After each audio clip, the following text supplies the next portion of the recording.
Welcome to the Locked Room. Stories from the golden age of mystery and crime fiction. I'm Mardell, and here is another Father Brown mystery, The Hammer of the Gods by G.K. Chesterton. The little village of Bohun Beacon was perched on a hill so steep that the tall spire of its church seemed only like the peak of a small mountain. At the foot of the church stood a smithy, generally red with fires and always littered with hammers and scraps of iron. Opposite to this, over a rude cross of cobbled paths, was the Blue Boar, the only inn of the place. It was upon this crossway, in the lifting of a leaden and silver daybreak, that two brothers met in the street and spoke, though one was beginning the day and the other finishing it. The Reverend and Honorable Wilfred Bohun was very devout, and was making his way to some austere exercises of prayer or contemplation at dawn. Colonel, the Honorable Norman Bohun, his elder brother, was by no means devout, and was sitting in evening dress on the bench outside the Blue Boar, drinking what the philosophic observer was free to regard either as his last glass on Tuesday or his first on Wednesday. The colonel was not particular. The Bohuns were one of the very few aristocratic families really dating from the Middle Ages, and their pennon had actually seen Palestine. But it is a great mistake to suppose that such houses stand high in chivalric tradition. Few except the poor preserve traditions. Aristocrats live not in traditions, but in fashions. The Bohuns had been Mohawks under Queen Anne and Mashers under Queen Victoria, but like more than one of the really ancient houses, they had rotted in the last 2 centuries into mere drunkards and dandy degenerates, till there had even come a whisper of insanity. Certainly there was something hardly human about the colonel's wolfish pursuit of pleasure, and his chronic resolution not to go home till morning had a touch of the hideous clarity of insomnia. He was a tall, fine animal, elderly, but with hair still startlingly yellow. He would have looked merely blond and leonine, but his blue eyes were sunk so deep in his face that they looked black. They were a little too close together. He had very long yellow mustaches, on each side of them a fold or furrow from nostril to jaw, so that a sneer seemed cut into his face. Over his evening clothes he wore a curious pale yellow coat that looked more like a very light dressing gown than an overcoat, and on the back of his head was stuck an extraordinary broad-brimmed hat of a bright green color, evidently some oriental curiosity caught up at random. He was proud of appearing in such incongruous attires, proud of the fact that he always made them look congruous.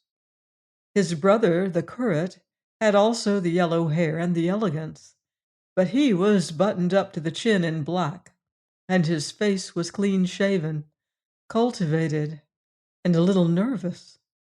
He seemed to live for nothing but his religion, but there were some who said, notably the blacksmith, who was a Presbyterian, that it was a love of Gothic architecture rather than of God, and that his haunting of the church like a ghost was only another and purer turn of the almost morbid thirst for beauty which sent his brother raging after women and wine. This charge was doubtful, while the man's practical piety was indubitable. Indeed, the charge was mostly an ignorant misunderstanding of the love of solitude and secret prayer, and was founded on his being often found kneeling, not before the altar, but in peculiar places, in the crypts or gallery, or even in the belfry. He was at the moment about to enter the church through the yard of the smithy, but stopped and frowned a little as he saw his brother's cavernous eyes staring in the same direction. On the hypothesis that the colonel was interested in the church, he did not waste any speculations. There only remained the blacksmith shop. And though the blacksmith was a Puritan and none of his people, Wilfred Bohun had heard some scandals about a beautiful and rather celebrated wife. He flung a suspicious look across the shed, and the colonel stood up laughing to speak to him. "Good morning, Wilfred," he said.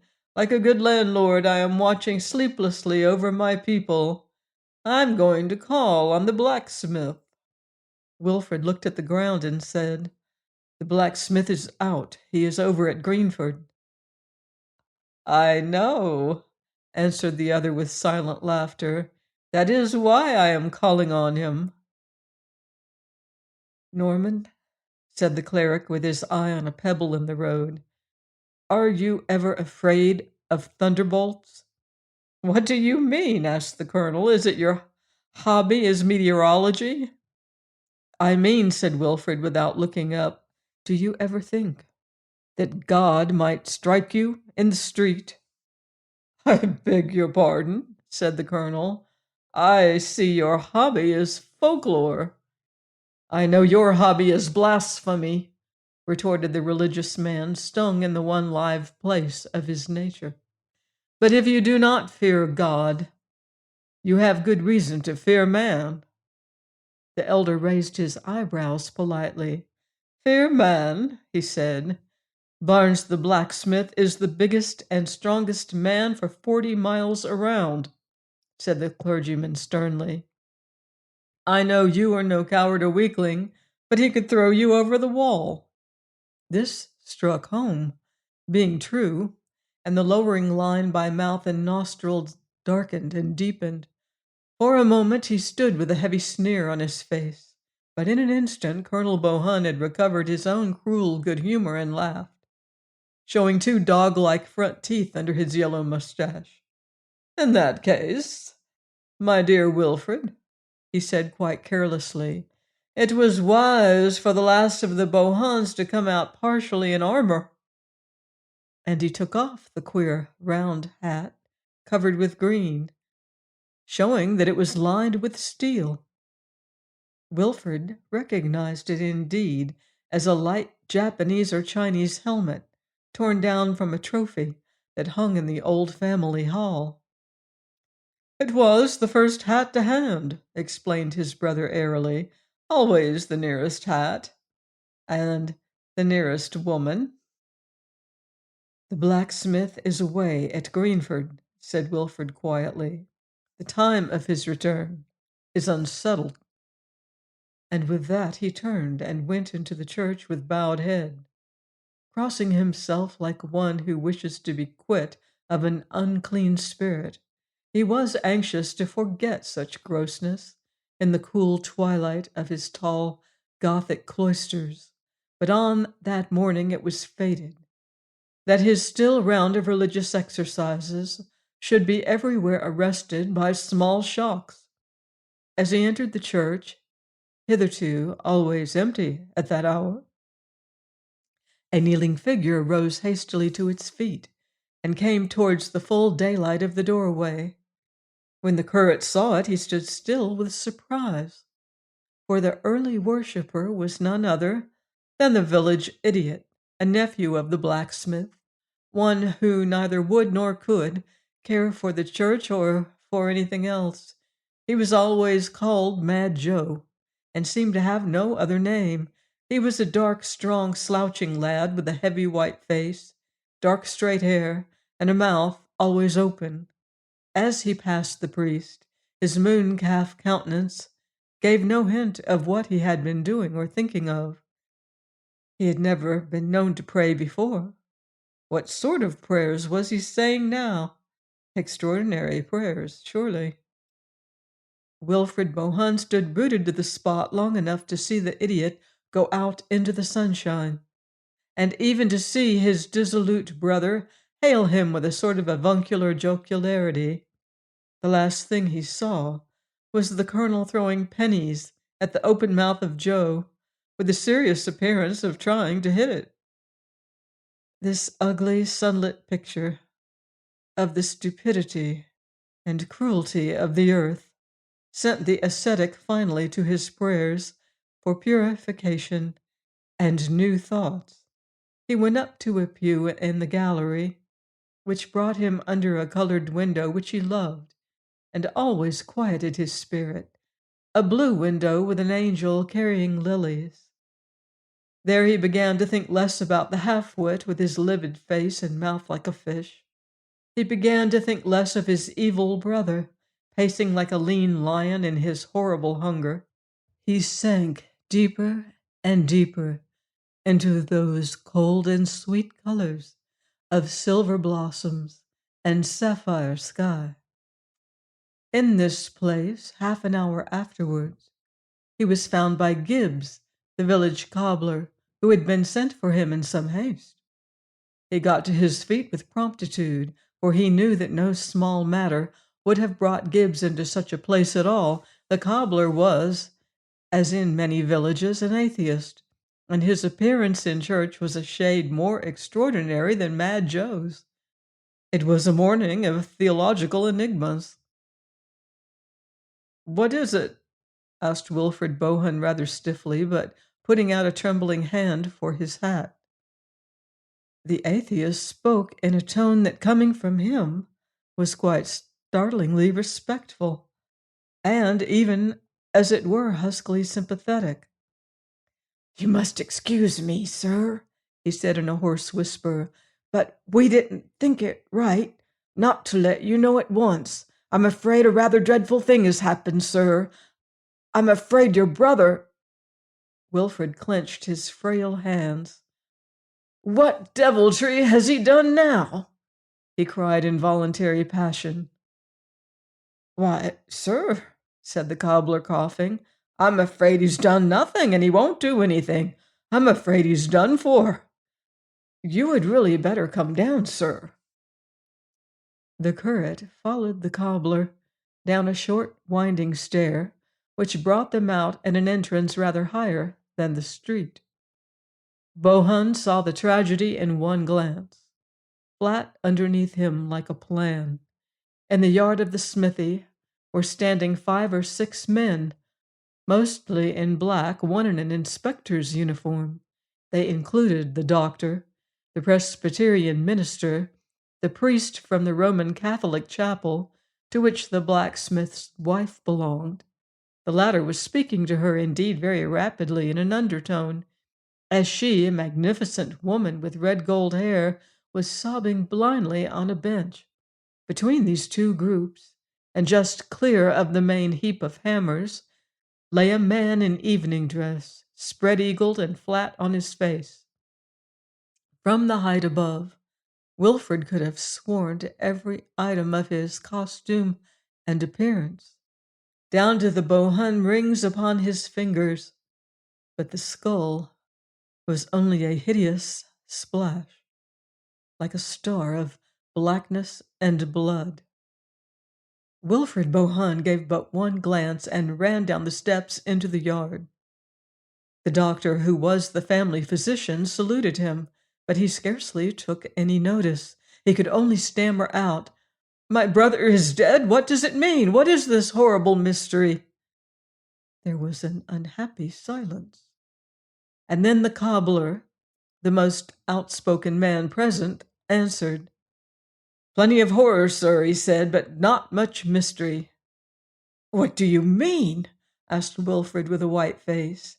"It's plain enough," answered Gibbs. "There is only one man for 40 miles round that could have struck such a blow as that, and he's the man that had most reason to."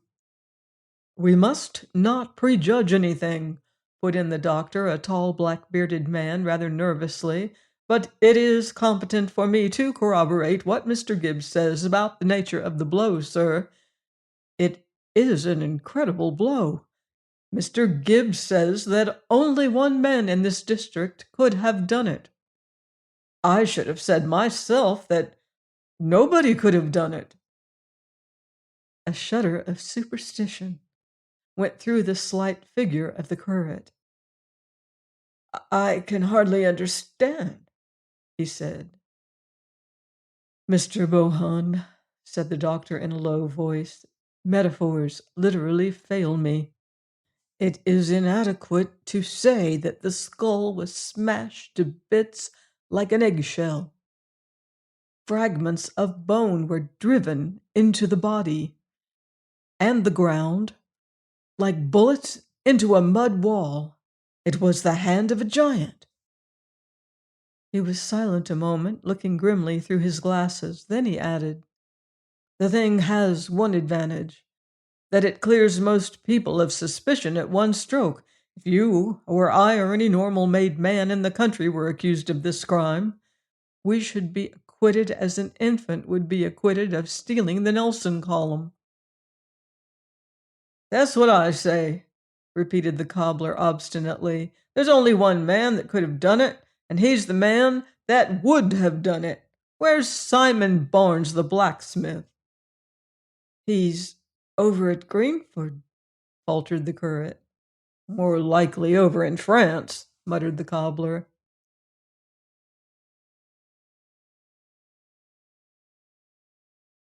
"No, he is in neither of those places," said a small and colorless voice, which came from the little Roman priest who had joined the group. "As a matter of fact, he is coming up the road at this moment." The little priest was not an interesting man to look at, having stubbly brown hair and a round and stolid face. But if he had been as splendid as Apollo, no one would have looked at him at that moment. Every one turned round and peered at the pathway which wound across the plain below, along which was indeed walking, at his own huge stride, and with a hammer on his shoulder, Simon the blacksmith. He was a bony and gigantic man, with deep, dark, sinister eyes, and a dark chin-beard. He was walking and talking quietly with two other men, and though he was never specially cheerful, he seemed quite at his ease. "My God!" cried the atheistic cobbler, "and there's the hammer he did it with." "No," said the inspector, a sensible-looking man with a sandy mustache, speaking for the first time. "There's the hammer he did it with over there by the church wall. We have left it and the body exactly as they are." All glanced round, and the short priest went across and looked down in silence at the tool where it lay. It was one of the smallest and the lightest of the hammers, and would not have caught the eye among the rest, but on the iron edge of it were blood and yellow hair. After a silence, the short priest spoke without looking up, and there was a new note in his dull voice. "Mr. Gibbs was hardly right," he said, "in saying that there is no mystery. There is at least the mystery of why so big a man should attempt so big a blow with so little a hammer." "Oh, never mind that," cried Gibbs in a fever. "What are we to do with Simon Barnes?" "Leave him alone," said the priest quietly. "He is coming here of himself. I know those two men with him. They are very good fellows from Greenford, and they have come over about the Presbyterian chapel." Even as he spoke, the tall smith swung round the corner of the church and strode into his own yard. There he stood quite still, and the hammer fell from his hand. The inspector, who had preserved impenetrable propriety, immediately went up to him. "I won't ask you, Mr. Barnes," he said, "whether you know anything about what has happened here. You are not bound to say. I hope you don't know and that you will be able to prove it. But I must go through the form of arresting you in the king's name for the murder of Colonel Norman Bohun." "You're not bound to say anything," said the cobbler in an officious excitement. "They've got to prove everything. They haven't proved yet that it is Colonel Bohun with the head all smashed up like that." "That won't wash," said the doctor aside to the priest. "That's out of the detective stories. I was the colonel's medical man, and I knew his body better than he did. He had very fine hands, but quite peculiar ones. The second and third fingers were the same length. Oh, that's the colonel, right enough. As he glanced at the brained corpse upon the ground, the iron eyes of the motionless blacksmith followed them and rested there also. Is Colonel Bohun dead? Said the smith quite calmly. Then he's damned. Don't say anything! Ah, don't say anything! Cried the atheist cobbler, dancing about in an ecstasy of admiration of the English legal system. For no man is such a legalist as the good secularist. The blacksmith turned on him over his shoulder the august face of a fanatic. It's well for you infidels to dodge like foxes, because the world's law favors you, he said, but God guards his own in his pocket, as you shall see this day. Then he pointed to the colonel and said, When did this dog die in his sins? Moderate your language, said the doctor. Moderate the Bible's language, and I'll moderate mine. When did he die? I saw him alive at 6 o'clock this morning, stammered Wilfred Bohun. God is good, said the smith. Mr. Inspector, I have not the slightest objection to being arrested. It is you who may object to arresting me. I don't mind leaving the court without a stain on my character. You do mind, perhaps, leaving the court with a bad setback in your career. The solid inspector, for the first time, looked at the blacksmith with a lively eye, as did everybody else except the short, strange priest, who was still looking down at the little hammer that had dealt the dreadful blow. There are two men standing outside this shop, went on the blacksmith with ponderous lucidity, good tradesmen in Greenford, whom you all know, who will swear that they saw me from before midnight till daybreak and long after in the committee room of our revival mission, which sits all night. We save souls so fast. In Greenford itself, 20 people could swear to me for all that time.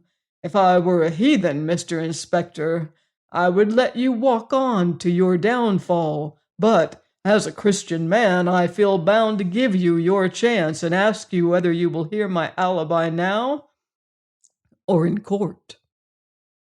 The inspector seemed for the first time disturbed and said, Of course I should be glad to clear you altogether now. The smith walked out of his yard with the same long and easy stride, and returned to his two friends from Greenford, who were indeed friends of nearly every one present.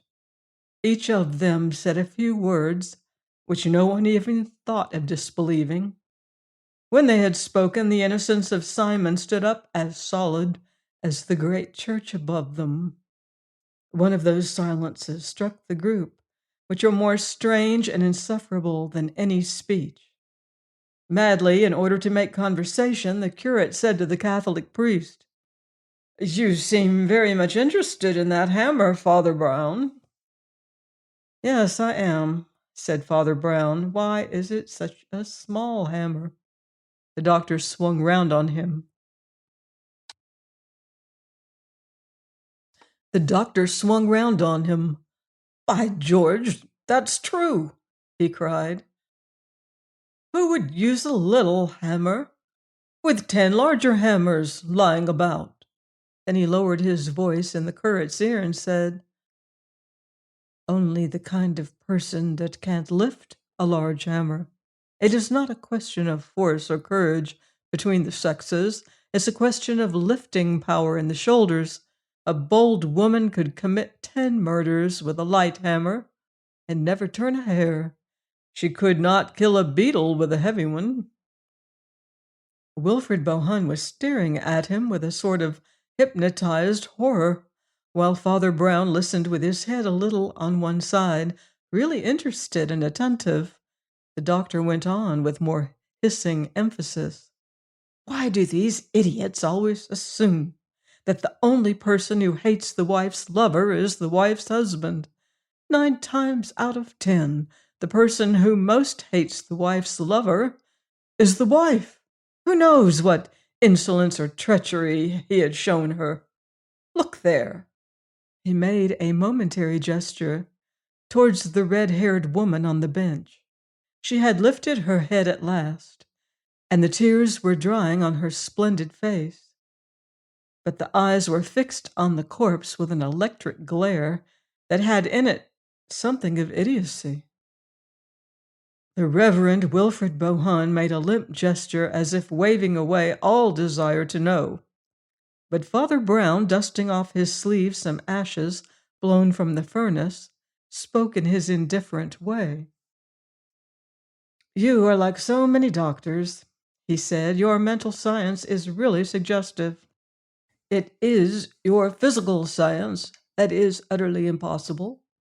I agree that the woman wants to kill the correspondent much more than the petitioner does, and I agree that a woman will always pick up a small hammer instead of a big one. But the difficulty is one of physical impossibility. No woman ever born could have smashed a man's skull out flat like that." Then he added reflectively after a pause, "These people haven't grasped the whole of it. The man was actually wearing an iron helmet, and the blow scattered it like broken glass. Look at that woman. Look at her arms." Silence held them all up again, and then the doctor said rather sulkily, "Well, I may be wrong. There are objections to everything, but I stick to the main point. No man but an idiot would pick up that little hammer if he could use a big hammer." With that, the lean and quivering hands of Wilfred Bohun went up to his head and seemed to clutch his scanty yellow hair.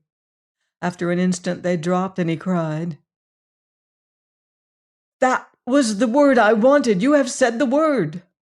Then he continued, mastering his discomposure, "The words you said were, 'No man but an idiot would pick up the small hammer.'" "Yes," said the doctor. "Well?" "Well," said the curate, "no man but an idiot did."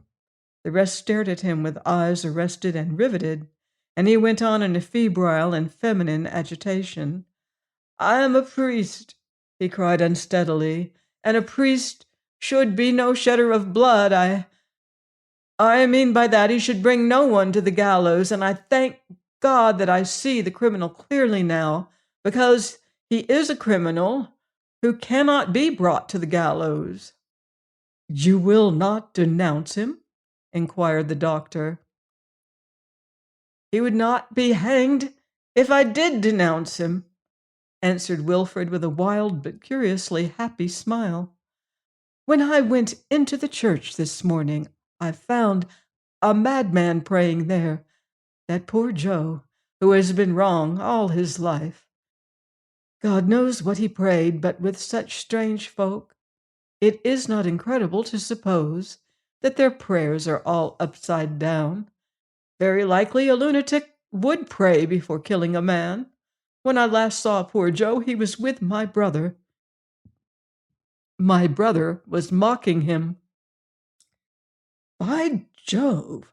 cried the doctor. "This is talking at last, but how do you explain—" The Reverend Wilfred was almost trembling with the excitement of his own glimpse of the truth. "Don't you see? Don't you see?"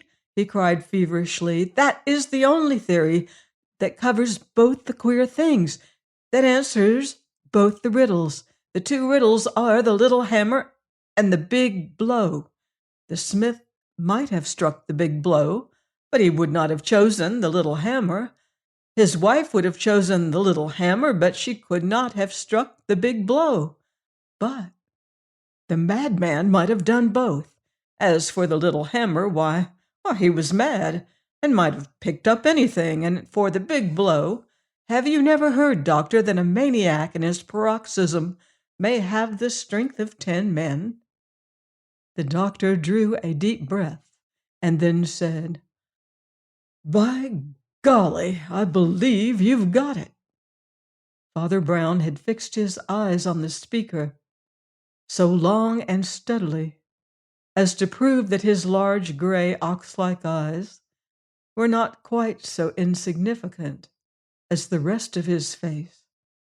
When silence had fallen, he said with marked respect, "Mr. Bohun, yours is the only theory yet propounded which holds water every way and is essentially unassailable. I think, therefore, that you deserve to be told, on my positive knowledge, that it is not the true one."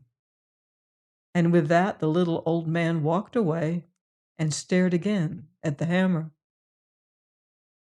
"That fellow seems to know more than he ought to," whispered the doctor peevishly to Wilfrid.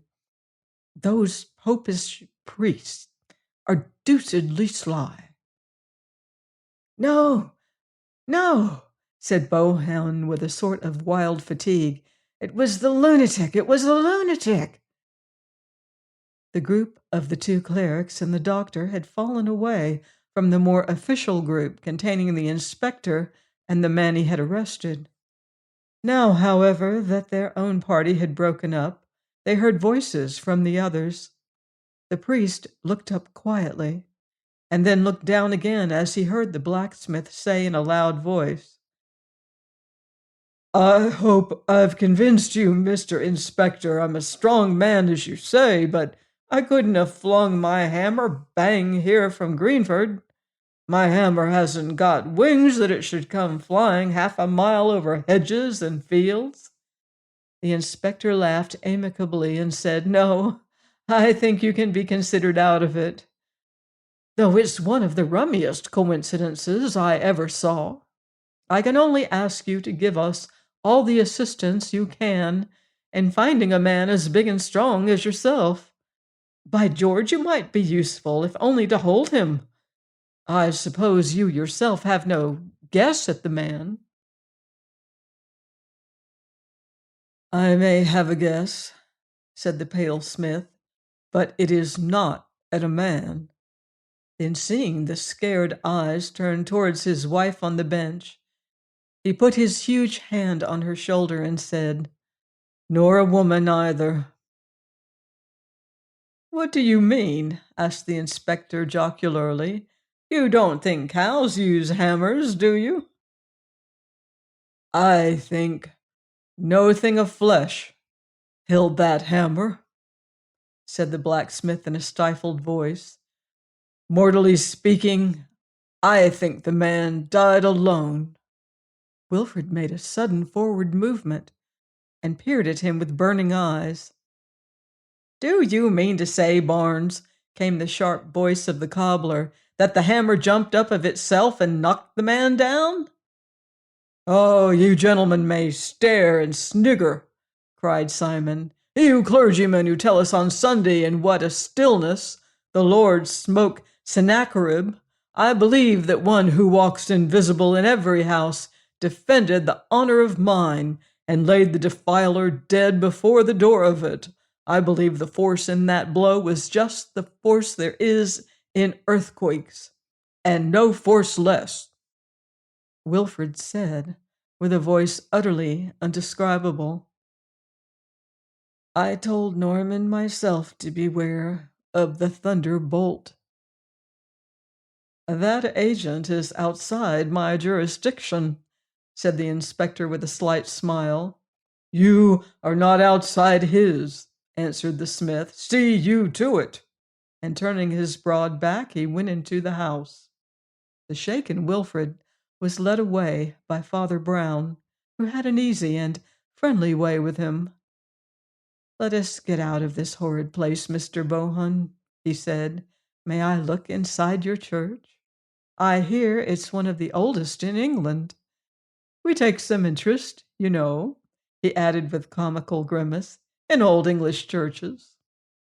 Wilfrid Bohun did not smile, for humor was never his strong point, but he nodded rather eagerly, being only too ready to explain the Gothic splendors to somebody more likely to be sympathetic than the Presbyterian blacksmith or the atheist cobbler.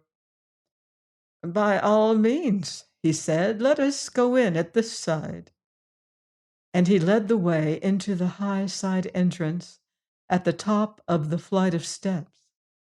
Father Brown was mounting the first step to follow him when he felt a hand on his shoulder and turned to behold the dark, thin figure of the doctor, his face darker yet with suspicion.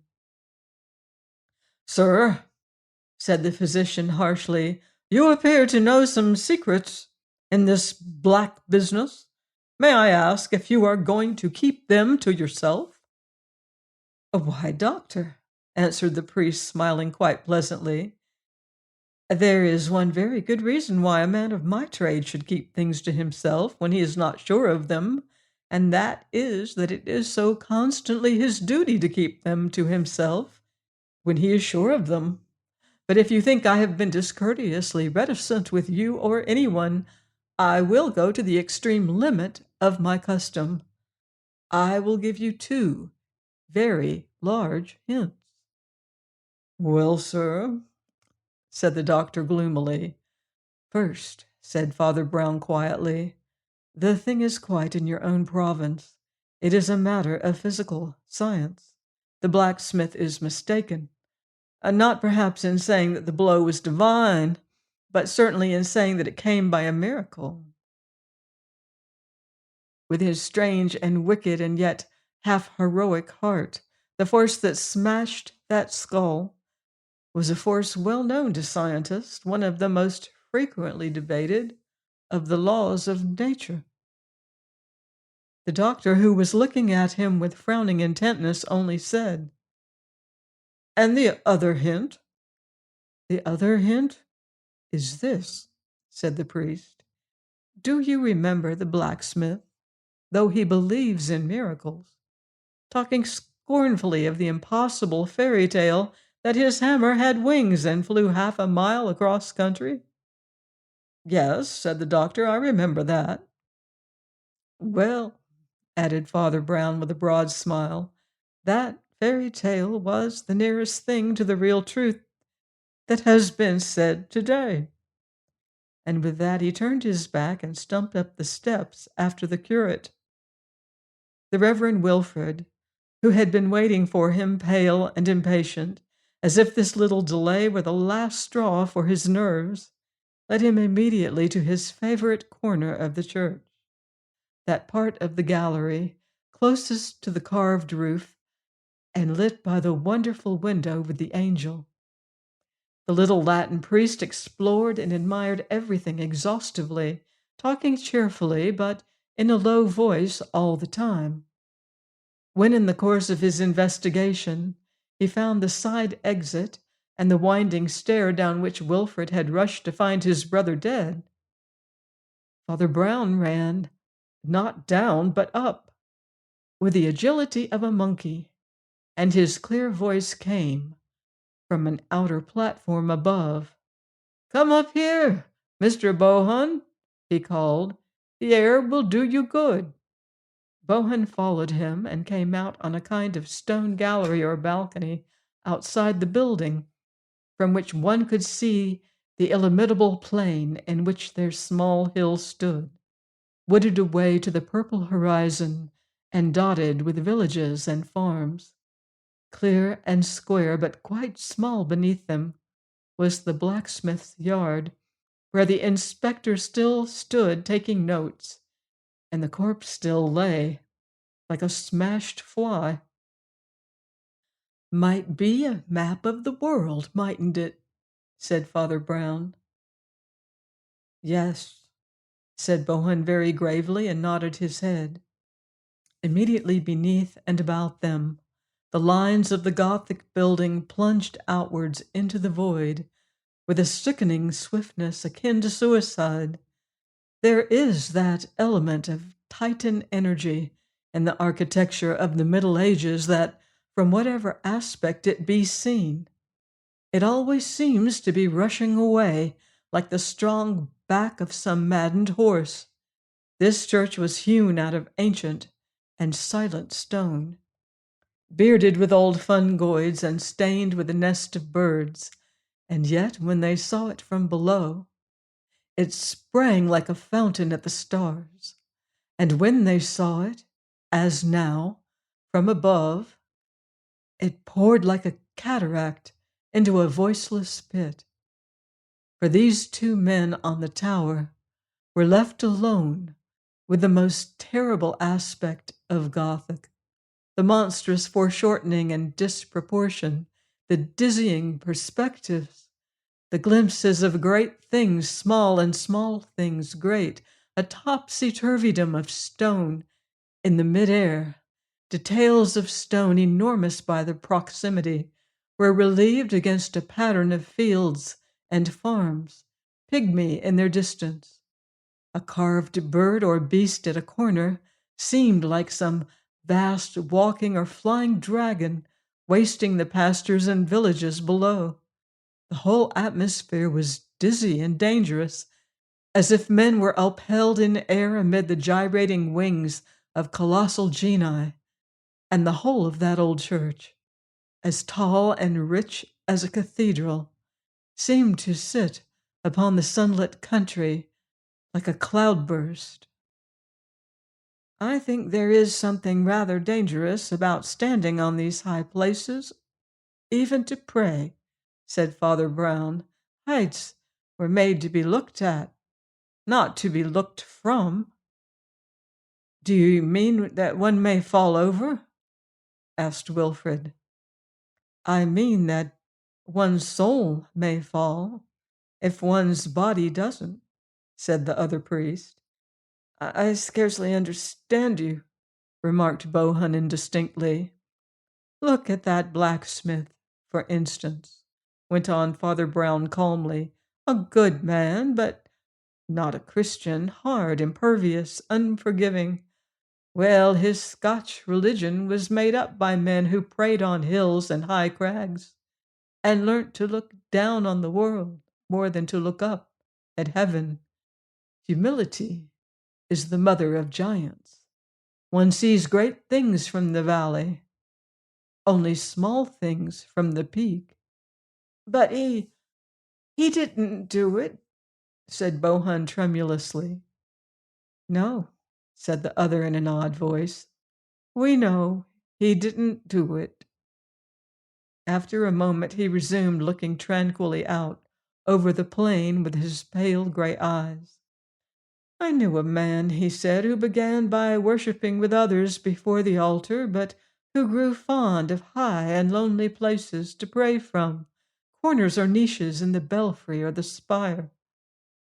And once in one of those dizzy places where the whole world seemed to turn under him like a wheel, his brain turned also, and he fancied he was God, so that though he was a good man, he committed a great crime. Wilfrid's face was turned away, but his bony hands turned blue and white as they tightened on the parapet of stone. He thought it was given to him to judge the world and strike down the sinner. He would never have had such a thought if he had been kneeling with other men upon a floor, but he saw all men walking about like insects. He saw one especially strutting just below him, insolent and evident by a bright green hat. A poisonous insect. Rooks cawed around the corners of the belfry, but there was no other sound till Father Brown went on. This also tempted him that he had in his hand one of the most awful engines of nature. I mean, gravitation, that mad and quickening rush by which all earth's creatures fly back to her heart when released. See, the inspector is strutting just below us in the smithy. If I were to toss a pebble over this parapet, it would be something like a bullet by the time it struck him.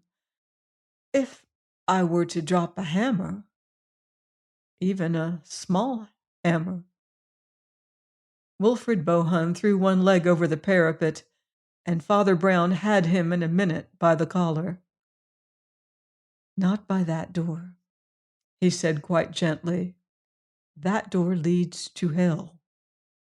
Bohun staggered back against the wall and stared at him with frightened eyes.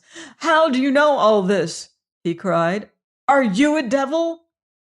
I'm a man, answered Father Brown gravely, and therefore have all devils in my heart. Listen to me, he said after a short pause. I know what you did. At least I can guess the great part of it. When you left your brother, you were racked with no unrighteous rage, to the extent even that you snatched up a small hammer, half inclined to kill him with his foulness on his mouth. Recoiling, you thrust it under your button coat instead and rushed into the church. You pray wildly in many places, under the angel window, upon the platform above, and a higher platform still, from which you could see the colonel's Eastern hat, like the back of a green beetle crawling about. Then something snapped in your soul, and you let God's thunderbolt fall. Wilfred put a weak hand to his head and asked in a low voice, How did you know that his hat looked like a green beetle? Oh, that, said the other with the shadow of a smile. That was common sense. But hear me further. I say I know all this, but no one else shall know it. The next step is for you. I shall take no more steps. I will seal this with a seal of confession. If you ask me why, there are many reasons, and only one that concerns you. I leave things to you because you have not yet gone very far wrong as assassins go.